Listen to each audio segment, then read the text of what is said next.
Pasé horas investigando esto y te lo digo desde ya, se me puso la piel de gallina. Estafas, explotación y redes que no se ven como criminales solitarios. Filipinas tiene uno de los lados más perturbadores del Internet en todo el planeta. Y cuando te das cuenta de cómo funciona, empiezas a sentir que el Internet no solo te está viendo, te está devorando.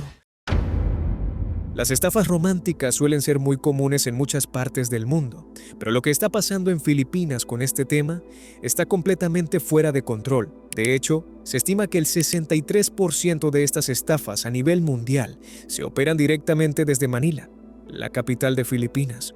Las estafas románticas las llevan a cabo personas que crean perfiles falsos, fingen tener una relación romántica con cualquier incauto calenturiento que encuentren en internet, lo manipulan y le roban su dinero. Así que no. Cutie 69, a 3 kilómetros de tu casa, no es una gótica culona que quiere conocerte. En 2016, hubo un caso en el que un empresario australiano de 54 años llamado David McLean conoció a Lani Manalo, una mujer soltera buscando amor en un sitio de citas. Después de meses de conversaciones románticas y fotos eróticas, Lani convenció a McLean de mandarle dinero para unas supuestas emergencias familiares que tenía.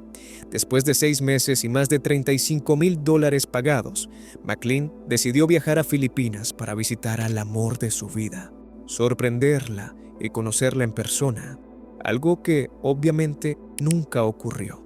El pobre empresario se dio cuenta de que Lani no existía y de que había sido víctima de una red local de estafa, que había usado múltiples cuentas bancarias y diferentes métodos de transferencia para recibir el dinero, lo que hizo extremadamente difícil para McLean rastrear los fondos. Él reportó el caso, pero gracias a la incompetencia de las autoridades filipinas, nunca pudo recuperar su dinero ni hacer que los culpables pagaran. Simplemente se rieron de él, lo tacharon de ingenuo y le dijeron que no había mucho que se pudiera hacer para recuperar el dinero que había enviado. Y al igual que David McLean, esto le ha pasado a muchísimas personas, y no solo a hombres. En 2019, más de 20 mujeres estadounidenses y europeas fueron estafadas por un grupo de defraudadores filipinos, liderados por un hombre llamado Aldrin McTanon. Estos hombres fingían ser soldados estadounidenses cumpliendo misiones en el extranjero. Lo que hacían era buscar fotos de soldados estadounidenses guapos, crear perfiles falsos en distintas apps de citas y hacerse pasar por soldados solteros buscando amor y cansados de la guerra. A partir de esa premisa de telenovela, empezaban a hablar con distintas chicas contándoles historias dramáticas y románticas, algo que a las mujeres les encanta, y así las seducían y se ganaban su confianza. Y al igual que Lani Manalo, estos estafadores pasaban meses hablando con sus víctimas, construyendo una relación romántica, sexual y emocional. Los supuestos soldados decían que estaban en misiones secretas en el extranjero, lo cual supuestamente hacía muy difícil que pudieran manejar sus finanzas.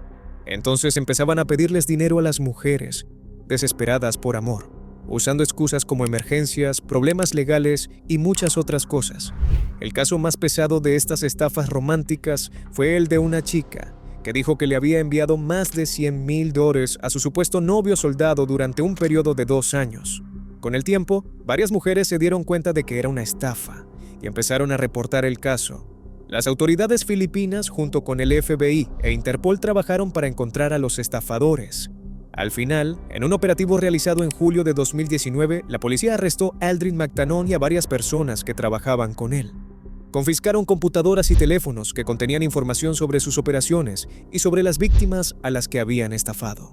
Y bueno, obviamente las mujeres que fueron estafadas nunca pudieron recuperar el dinero que habían gastado en los supuestos soldados. También hubo otro caso interesante. Jane Ferrer, una mujer filipina, estafó más de $60,000 a Michael Bateson, un hombre británico de 63 años. Michael y Jane empezaron a hablar por Facebook a mediados de 2017 y no fue difícil para ella ganarse su confianza. Michael era un hombre retirado y soltero, con poca compañía. A lo largo de un año, Jane se aseguró de hacerlo enamorarse de ella, tratándolo bien y mandándole todo tipo de fotos. Constantemente le pedía dinero, diciendo que su mamá estaba enferma y que como su pareja, él tenía que apoyarla. Así que durante ese tiempo, Michael prácticamente se encargó de mantenerla. Le mandó un total de $60,000 en el lapso de un año.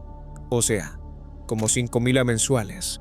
Toma en cuenta que el salario promedio en Filipinas es de $400 al mes. Jane estaba recibiendo de Michael más de 10 veces lo que gana una persona normal en Filipinas. Una locura total. Y bueno, como en la mayoría de estos casos, cuando Michael viajó a Filipinas para conocer al amor de su vida, Jane desapareció por completo. Y aunque reportó el caso con las autoridades del país, el pobre y solitario Michael nunca logró recuperar su dinero, ni mucho menos su dignidad. Y como ese, hay muchísimos casos parecidos. Gente solitaria buscando amor en internet que termina enviándole dinero a algún filipino que está jugando con sus sentimientos más de lo que tu ex jugó contigo. Online Crusaders, literalmente traducido como cruzados en línea, es un grupo de personas que se dedican a arruinarles la vida a todo tipo de degenerados y criminales de internet. Son como justicieros digitales, así que no todo lo que encuentras en el internet perturbador filipino es puramente malo. Estos grupos nacieron como respuesta a la impunidad total que tienen la mayoría de los delitos online, especialmente los relacionados con explotación infantil, fraude y crímenes sexuales. Se toman la justicia por su propia mano, exponiendo y doxeando criminales en redes sociales, foros o incluso entregándolos a las autoridades. Y como todo en la vida, hay mucha gente que los apoya, pero también hay muchísima gente que los critica, principalmente por poner vidas inocentes en riesgo, saltarse procesos legales y crear una cultura de justicia de turba que puede salirse de control. Yo no entiendo cómo doxear criminales pone vidas inocentes en riesgo cuando se hace 100% correctamente y con evidencia. Pero bueno, en internet hay de todo, incluyendo moralistas raros que creen que siempre tienen la razón. O sea, es mejor hacer esto que no hacer nada. Aunque puede que tengan un punto, también hay que decirlo. Un doxeo mal hecho puede tener consecuencias desastrosas cuando no hay pruebas suficientes.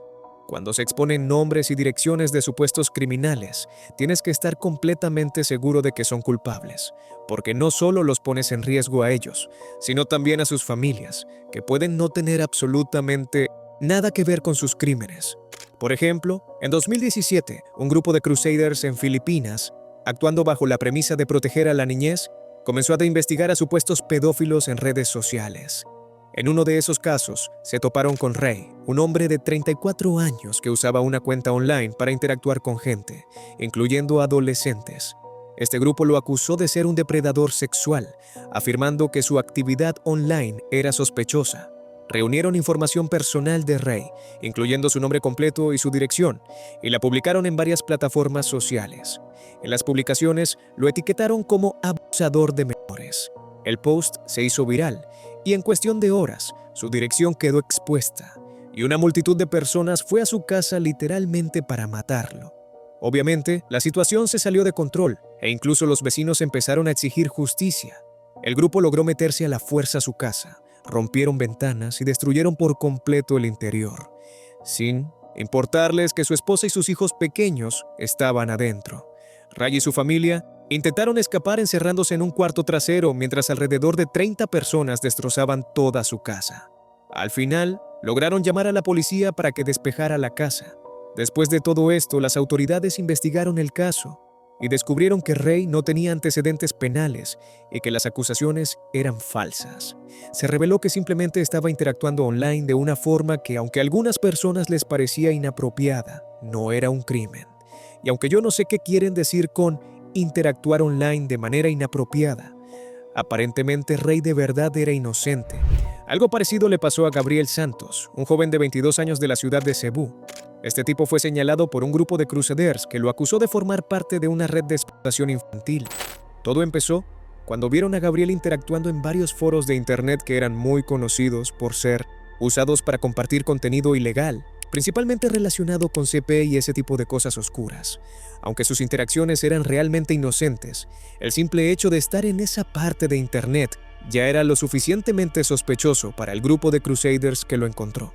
Así que empezaron a recolectar la información personal de Gabriel, su nombre completo, dirección de su casa, detalles sobre su familia, entre otras cosas. Esta información se publicó en varias cuentas con muchísimo alcance, junto con acusaciones que lo vinculaban con trata y abuso de menores.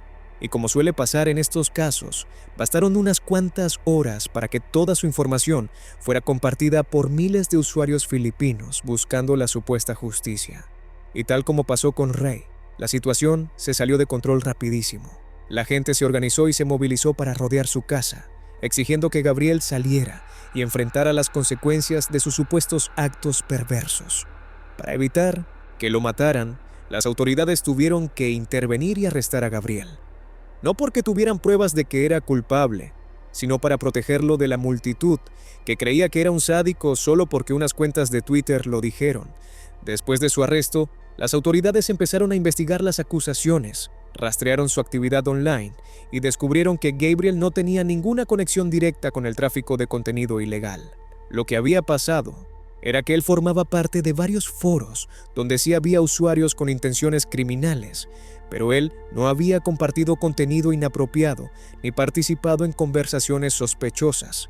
Simplemente era un joven curioso usuario de Internet que, como todos, navegaba en comunidades online sin conocer el verdadero nivel de riesgos asociados con algunas de ellas. Hay miedos que no gritan, solo se quedan ahí, en silencio, como una sombra pegada a la piel. Para una mamá, uno de esos miedos tiene forma de una puerta cerrándose y pasos alejándose. Tu hija saliendo un ratito y prometiendo que va a volver. En el caso de Christine Silowan, esa promesa se convirtió en una pesadilla. Y lo más perturbador no es solo la violencia del final, es el camino invisible que la llevó hasta ahí. Porque antes del campo y la sangre, hubo una pantalla. La mañana del 11 de marzo, en Sitillo Maelleje, un aldeano caminaba por un tramo de terreno vacío y desolado. A lo lejos, vio algo inmóvil tirado en el suelo. Se acercó, y lo que encontró le sacó el aire de los pulmones. Era el cuerpo de una adolescente, sin vida, sin ropa de la cintura para abajo. Su rostro estaba brutalmente desfigurado, con el cráneo y los ojos expuestos. El campo se veía tranquilo, pero ahora era una escena de horror. El aldeano llamó a otras personas. En cuestión de minutos, se juntó una multitud. Cuando llegó la policía, intentaron despejar la zona y cubrieron el cuerpo con periódicos y una sábana blanca. Pero el rumor ya se había esparcido. La noche anterior, una chica adolescente había desaparecido, y el lugar donde encontraron el cuerpo estaba escalofriantemente cerca de una casa conocida.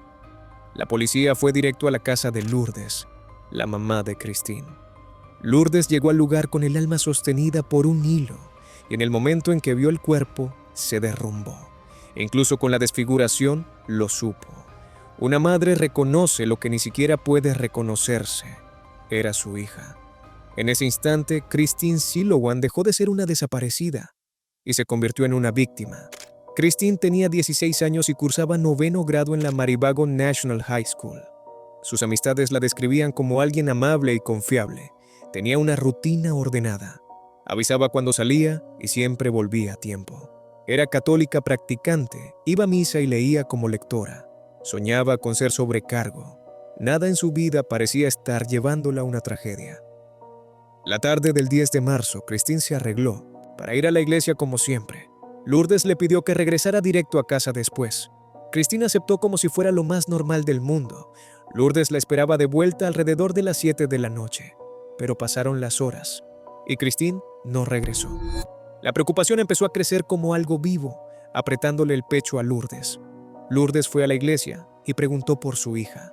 Un amigo, Ryan, explicó que Christine había salido a comprar comida con un vendedor cercano y se separaron cuando él entró al baño. Cuando volvió, Christine ya no estaba. El vendedor no notó nada raro. No hubo gritos, solo un vacío repentino, como si alguien simplemente la hubiera apagado del mundo. Lourdes buscó por su cuenta y finalmente reportó a su hija como desaparecida ante la policía. La indignación nacional estalló cuando encontraron el cuerpo de Christine. Se ofreció una recompensa de 2 millones de pesos, aproximadamente $35,000. La autopsia fue rápida y brutal. Christine murió alrededor de las 7 de la tarde del 10 de marzo. La apuñalaron 27 veces. Varias heridas estaban en los brazos, como lesiones defensivas. Había sangre en el área genital, lo que sugería abuso sexual. Y la mutilación de su rostro y cuello era tan extrema que parecía hecha para borrar quién era. Algunas personas sugirieron que animales salvajes podrían haber causado parte del daño, pero esa explicación se sentía débil. El patrón era demasiado específico. La cara y el cuello, como si alguien hubiera querido que fuera imposible reconocerla como una adolescente. La policía necesitaba un sospechoso, y el primer nombre que salió fue Jonas Martelbueno, un hombre local con antecedentes de asesinato y desfiguración. Pero después de investigar, Jonas fue liberado. Él no era el responsable. Y una vez más, el caso quedó sin rostro, abierto, crudo y sin resolver. Entonces llegó la pista que lo cambió todo: un video de una cámara de seguridad. En la grabación se veía a Christine caminando junto a un hombre la noche en la que se creía que murió. La cámara solo captó sus espaldas, ocultando su identidad. Pero había algo todavía más aterrador que no ver su cara. Christine no parecía estar siendo obligada. Caminaba tranquila. Ese video insinuaba una verdad inquietante. El hombre a su lado podría pronto haber sido alguien en quien ella confiaba. Y ahí es donde Internet se convierte en la verdadera escena del crimen. La policía revisó los mensajes de Christine y encontró dos conversaciones clave. Una, con una cuenta llamada Seket Díaz, un supuesto nuevo interés romántico, y otra, con John, su exnovio. La investigación empezó a girar hacia John con una teoría simple: celos, venganza, un adolescente herido. La opinión pública se le fue encima rapidísimo. Su familia protestó, presentó testigos, sembró dudas. La defensa insistía en que todo era circunstancial, pero en casos así los rumores pesan más que la lógica. Justo cuando el país parecía haber elegido a su monstruo, apareció otro hombre: Renato Payupanlenes. Tenía 43 años, 5 hijos, y fue arrestado por posesión ilegal de un arma de fuego. Mientras estaba bajo custodia, confesó el asesinato. La policía lo presentó ante los medios y Renato dijo que él fue quien mató a Christine, y lo que vino después fue peor. Afirmó que él era CJ Díaz. En un instante, el caso se llenó de veneno moderno. CJ Díaz no era un chico, era una máscara digital. Renato admitió que usaba esa cuenta para fingir que tenía 16 años y atraer a chicas adolescentes. Christine era una de ellas. Habían chateado por Messenger el tiempo suficiente como para que la mentira se sintiera familiar. Esa es la trampa. La repetición crea confianza, incluso cuando la persona detrás de la pantalla es un desconocido. Renato dijo que decidió esperarla cerca de la iglesia. Según su versión, Christine se sorprendió cuando se dio cuenta de que CJ era un hombre adulto e intentó irse, pero él insistió en acompañarla a casa. Y ahí es donde el video se vuelve un susurro silencioso de terror.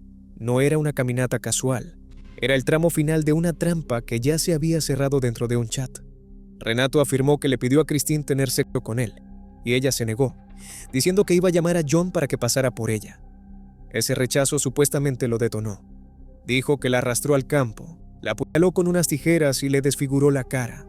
Luego explicó que confesó por lástima, para que John no siguiera cargando con la culpa. Pero la confesión no borró las dudas. Comparaciones lado a lado del video mostraban diferencias en la apariencia del hombre. Análisis forenses sugerían que pudo haber sido involucrado, no solo tijeras. La autopsia apuntaba a abuso sexual, pero Renato lo negó. Y quedaba la pregunta imposible: si el campo estaba cerca de casas y no era tan tarde, ¿cómo es que nadie escuchó nada? No pasó mucho tiempo antes de que Renato se retractara y se declarara no culpable. Y antes de que la verdad pudiera aclararse por completo, lo encontraron muerto en su celda. Los reportes mencionaban amenazas, depresión y suicidio. Con Renato fuera, la policía declaró el caso cerrado. Para Lourdes, ese cierre fue otro golpe. No era justicia, era silencio. Y por eso este caso sigue sintiéndose tan inquietante. Porque el arma principal no fueron unas tijeras ni un cuchillo. Fue una identidad falsa. Internet permitió que un hombre adulto se metiera en el mundo de una adolescente sin tocar una sola puerta, sin levantar sospechas en las calles, sin que nadie lo viera acechando cerca. En un chat, la edad es algo que escribes. Una cara es algo que eliges. La confianza es algo que fabricas, con mensajes constantes, preguntas dulces y la ilusión de que la persona del otro lado es de tu mismo mundo. Por eso el video de la caminata es tan retorcido. Se ve normal porque el secuestro ya había ocurrido antes, en la pantalla. En ese momento Christine no estaba siendo arrastrada. Estaba siguiendo una historia que había empezado en Messenger. Y cuando algo sale mal en Internet, no hay gritos que alerten a un vecino. Solo hay un visto, un silencio repentino, un último mensaje que ya nunca se contesta. La prisa por cerrar el caso también dejó un sabor amargo. Primero John, el ex, se convirtió en el principal sospechoso porque encajaba con una narrativa ordenada y la presión era enorme. Luego Renato, la confesión, la retractación, la muerte bajo custodia. Demasiados finales rápidos para un crimen demasiado oscuro. Y mientras el pueblo dormía, esa pantalla seguía brillando. Un perfil falso, una historia inventada y una adolescente creyendo que estaba hablando con alguien real, no con un depredador. Christine Silowan se convirtió en un símbolo de un terror moderno, un crimen que empezó con una conexión a Internet. No comenzó con un ataque visible, comenzó con un perfil falso y un nombre inventado, con un adulto haciéndose pasar por adolescente, acercándose sin activar alarmas. Y esa es la parte más perturbadora. El monstruo no siempre sale corriendo de la oscuridad. A veces aparece escribiendo, con la mentira perfecta. Al final, el caso deja una advertencia que suena peor mientras más real se siente. El peligro no siempre está afuera. A veces entra con una notificación. A veces vive dentro de un chat, sonriendo detrás de un nombre falso, esperando a que alguien confíe lo suficiente como para dar ese último paso. Filipinas se ha convertido en un paraíso para los degenerados, porque en este lugar las leyes son prácticamente inexistentes en lo que respecta al material de explotación sexual infantil, y si no estás familiarizado con el término, es común que los depredadores utilicen abreviaturas codificadas y frases de apariencia inofensiva para buscar este tipo de contenido ilegal en línea sin que se les prohíba el acceso a las plataformas. Volviendo al tema, no es solo ahora cuando las leyes contra este contenido son prácticamente inexistentes en Filipinas. Históricamente, la legislación contra este tipo de material ha sido bastante débil y en la mayoría de los casos se aplicó de forma deficiente. Y no es que no haya leyes que lo prohíban, porque existe la Ley de Protección de la Infancia contra la explotación, el abuso y la discriminación, así como leyes que penalizan específicamente el material de abuso infantil. El problema es que hay muchas lagunas legales y no hay suficientes recursos para hacerlas cumplir adecuadamente.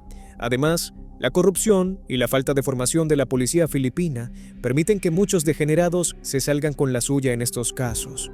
Y aunque el gobierno filipino ha intentado hacer algo al respecto, la realidad es que la enorme demanda de este tipo de contenidos y la pobreza del país crean el entorno perfecto para que los pervertidos sigan abusando de menores y vendiendo esos abusos por enormes cantidades de dinero.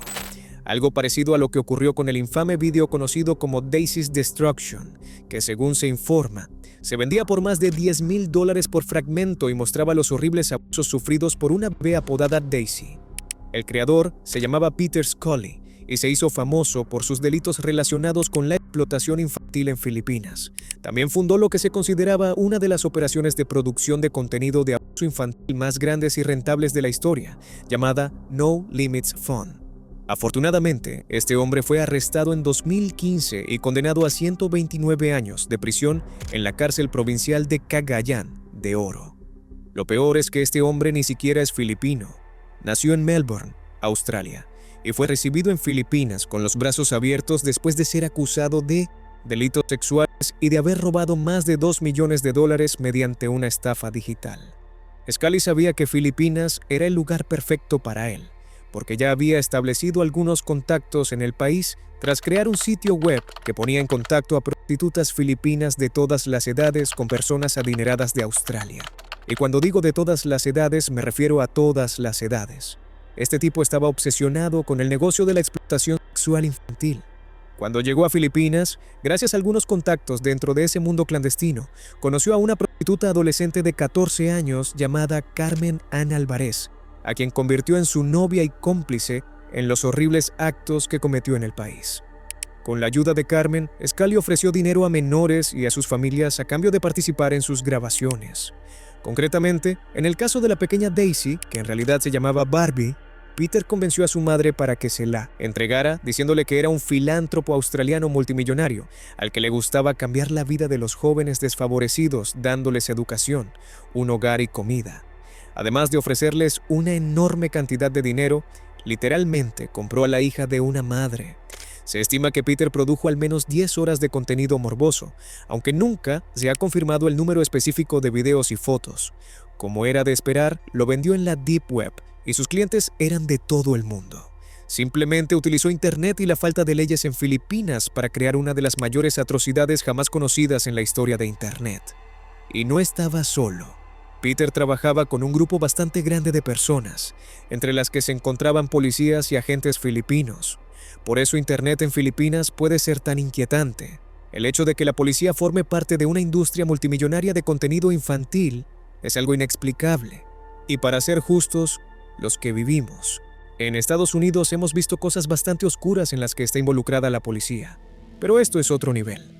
Hay otro caso similar que es tan extraño como el de Peter Scully, el caso de David Timothy Deacon. En 2017, las autoridades del país y el FBI registraron su residencia en Mabalacat, Filipinas, donde descubrieron una red global de abuso infantil transmitido en vivo, en la que miles de personas enfermas pagan para ver y dirigir el abuso en tiempo real. Así que Deacon no solo grababa los abusos, sino que también permitía a pedófilos de todo el mundo pagar para dirigir estos actos mientras se producían. Cuando las autoridades filipinas irrumpieron en la casa de Deacon, encontraron a 2 niñas menores de edad que habían sido sometidas a todo tipo de actos horribles. Además, recuperaron una gran cantidad de pruebas: discos duros, cámaras, juguetes y ropa interior infantil, así como guiones detallados que Deacon utilizaba para dirigir las transmisiones y los videos. Y al igual que ocurrió con los pequeños Daisy y Peter Scully, uno de los elementos más inquietantes del modus operandi de Deacon era la explotación de la extrema pobreza de la región, donde familias desesperadas vendían a sus hijos o colaboraban en la producción de este tipo de contenido solo por dinero. Y una vez más, gracias al universo o lo que sea que controle nuestro mundo, Deacon fue condenado por múltiples cargos de abuso infantil y tráfico de personas. Y como estos, seguramente hay miles de casos en Internet en Filipinas que nunca se descubrirán. Esta es una de las razones por las que Internet en Filipinas es uno de los más inquietantes del mundo. Gracias por ver este video y apoyar el canal, especialmente a ti, por verlo hasta el final y no estresarte por mis comentarios espontáneos. Suscríbete, deja un like y comenta literalmente cualquier cosa para que pueda responderte de una manera sabrosa e inquietante. Te dejaré algunos videos que seguro te interesarán y nos vemos en el próximo.